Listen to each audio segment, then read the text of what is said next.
Praise the lord. ఈరోజు దేవుని యొక్క వాక్యము కీర్తనలు 84వ అధ్యాయం 11వ వచనం.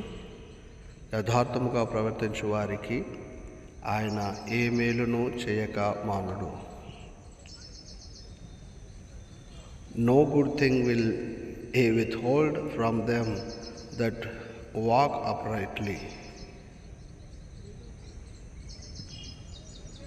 ಆತನು ಸದ್ಭಕ್ತರಿಗೆ ಯಾವ ಶುಭವನ್ನು ದಯಪಾಲಿಸದೇ ಇದ್ದನೋ.